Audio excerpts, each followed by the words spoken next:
O título da minha apresentação é, como vocês podem ver, explicações diferentes podem ser igualmente boas, o pragmatismo como árbitro para questões epistemológicas. Bom, antes de eu começar a falar, é bom lembrar que esse é um tema muito amplo e com várias pormenores que não vai dar tempo de eu abordar. Então, inevitavelmente, eu terei que fazer um apanhado geral dos argumentos e um apanhado geral também das contra-argumentações que eu vou apresentar. Como há vários pormenores, é esperado até que haja dúvidas ou até críticas, e se houverem essas críticas, seria muito bom até se vocês me procurassem depois da apresentação ou mandassem por e-mail, o e-mail vai estar no último slide, para poder debatermos sobre essas questões, se houverem interesse. Da mesma forma, está colocado lá no nível que eles pedem colocar na palestra, coloquei como avançado, e essa talvez pretensioso avançado, é porque eu vou utilizar vários termos das quais eu não vou ter tempo de entrar e explicar. Então, vai exigir que alguns dos termos já estejam mais ou menos familiarizados, já que o tempo já é curto e o tempo é muito longo. Pois bem, eu coloquei uma frase aí que basicamente resume algo que é muito dito a respeito desse assunto.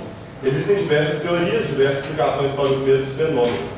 Não há uma melhor ou pior do que a outra, só partem de pontos de vista diferentes. Uma explicação, a grosso modo, desse é algo que ocorre muito nas ciências humanas. Muitos professores da área de humanas e a gente da área de psicologia devem ter ouvido isso várias vezes. É comum as pessoas falarem, mas não existe uma teoria, um ponto de vista melhor do que o outro. São igualmente bons, igualmente ruins, que eles partem de pontos de vista diferentes. E às vezes acrescentam isso dizendo que são complementares. Algumas citações de alguns teóricos famosos que endossam esse ponto de vista. Então, por exemplo, há muitas maneiras radicalmente diferentes, ainda assim igualmente válidas, de conhecer o mundo, sendo a ciência apenas uma delas. O outro, a ciência é só uma de muitas maneiras de conhecer o mundo. A visão de mundo dos Zunis, que eu vou explicar depois, é tão válida quanto do ponto de vista arqueológico de o que é pré-história. Esse caso dos Zunis foi o seguinte: teve um debate nos Estados Unidos, onde os Zunis eram uma tribo indígena, em que eles acreditam que eles vieram do espírito do búfalo, e que o espírito do búfalo preparou a terra para que eles surgissem, e eles literalmente surgiram da terra e se materializaram. Essa é a ideia de criação deles, de onde eles vieram. Enquanto isso, a arqueologia diz que os índios nativo-americanos, os Zunis, foram parar na América através do Estreito de Bering, era da Ásia, durante a era glacial, como há um acúmulo da água lá nas calotas polares, vai congelando, forma-se um estreito onde tudo podia se passar, e assim as pessoas migraram da Ásia para as Américas há cerca de 10 mil anos atrás. Há diversos registros arqueológicos submarinos debaixo, enterrados lá, de que houve essa passagem, que pessoas estiveram lá e habitaram até chegarem lá na América, entre outros. E fora a questão da seleção natural, que supõe que viemos de outras espécies, etc., não tenham surgido dos últimos. Quando isso surgiu, e a explicação dos Zunis também, surgiu-se um debate bem quente nos Estados Unidos, em que pessoas defenderam que a explicação dos Zunis era igualmente uma boa explicação arqueológica, uma explicação científica. Só que eles partiam de pontos de vista diferentes, eles tinham visões de mundo diferentes, e que era impossível você dizer que uma é melhor ou pior do que a outra, uma explicação mais válida e outra menos válida. Esse doutor Larry Zimmerman é um dos maiores arqueólogos dos Estados Unidos, e ele também foi a favor desse ponto de vista. É importante convocar um tipo diferente de ciência, entre as fronteiras da maneira ocidental de conhecer e a maneira indígena de conhecer. Eu, pessoalmente, rejeito a ciência como uma maneira privilegiada de ver o mundo. Pois bem, é isso que eu vou questionar. A pertinência desse tipo de argumento, de que se explicações diferentes são igualmente boas e igualmente válidas, por partirem necessariamente de pontos de vista diferentes. Pode passar. Pois bem, essa ideia de que todo conhecimento é igualmente bom, igualmente válido, é por vezes chamado de relativismo epistemológico. Relativismo é tudo relativo, depende do ponto de vista, e epistemológico com a sua forma de conhecimento. Existem dois principais pontos, dois principais conceitos que os relativistas epistemológicos utilizam. Geralmente um ou ambos desse conceito para fundamentar esse argumento. Um é a construção social do conhecimento e o outro é o da incomensurabilidade. O da construção social do conhecimento, muito resumidamente, é a ideia de que todo conhecimento é socialmente construído. Toda explicação para um determinado fenômeno é fruto das contingências materiais, sociais, históricas, que provém de explicação. Assim, todas as explicações são igualmente verdadeiras e igualmente falsas já que todas são apenas construção social local. Ou seja, já que toda forma de conhecimento emerge de um determinado contexto, todas as explicações você não pode falar que uma é melhor que a outra, simplesmente é fruto daquele contexto, são explicações válidas dentro daquele contexto que é produzido. Pode falar assim. Pois bem, eu acredito que esse argumento, utilizar a ideia de construção social do conhecimento para fundamentar o relativismo epistemológico, seja uma falácia lógica chamada non sequitur. Pode apresentar. Ela funciona mais ou menos da seguinte forma. Um exemplo. Eu falo, os pinguins são animais. 2, eu sou um animal. 3, logo eu sou um pinguim. É uma falácia lógica. Nesse caso, nós sabemos, obviamente, que eu não sou um pinguim. Parece mais óbvio que ela não é verdadeira. Ao menos assim espera. Mas, no caso do relativismo epistemológico, não parece tão óbvio assim. Uma falácia lógica é aquela que aparentemente é lógica, tem um sabor de lógica, usando a expressão do Bertrand Russell, mas que não é. Nesse caso, a gente já pode saber mesmo que essa falácia tem algo errado com essa afirmativa pelas próprias consequências dela, no caso do pinguim. Então, sabemos que eu não sou um pinguim. No caso do relativismo epistemológico, nem tanto.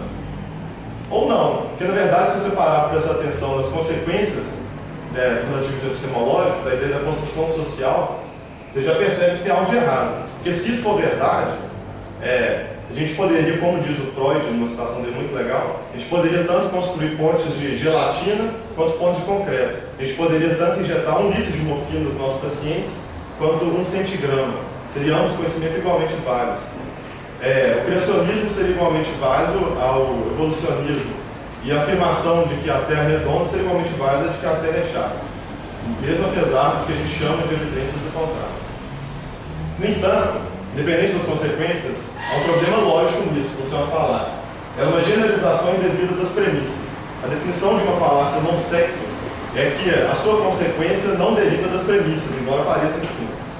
Nesse caso é assim, há uma generalização indevida. No caso do pinguim, por exemplo, ao falar que o pinguim é um animal e eu sou um animal, isso não quer dizer que eu seja igual ao pinguim, você está ignorando as diversas outras diferenças entre eu e o pinguim.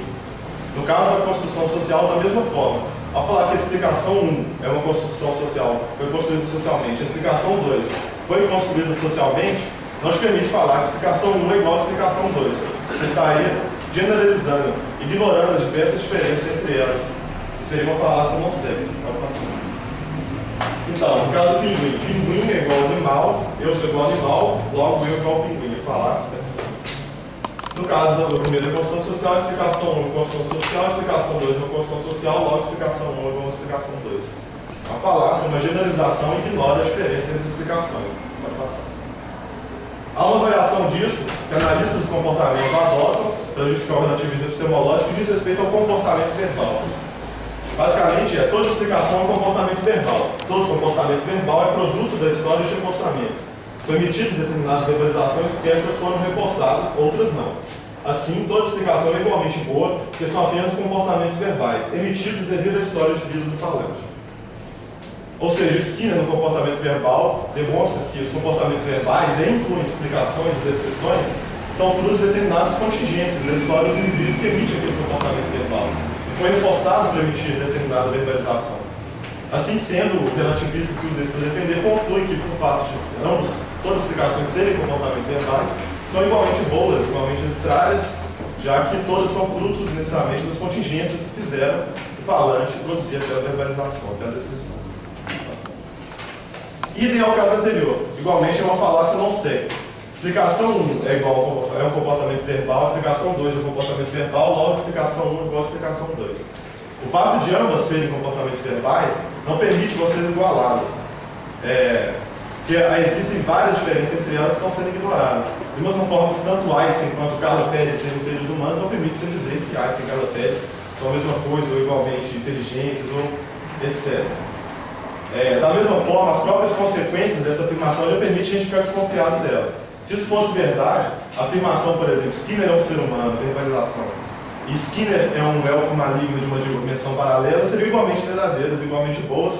Da mesma forma que a afirmação as fadas existem e o sol é quente, é igualmente válido, igualmente bom também, já que ambos são verbalizações, são comportamentos verbais, e eu os evito devido a um contexto específico, que me reforçou para eu emitir.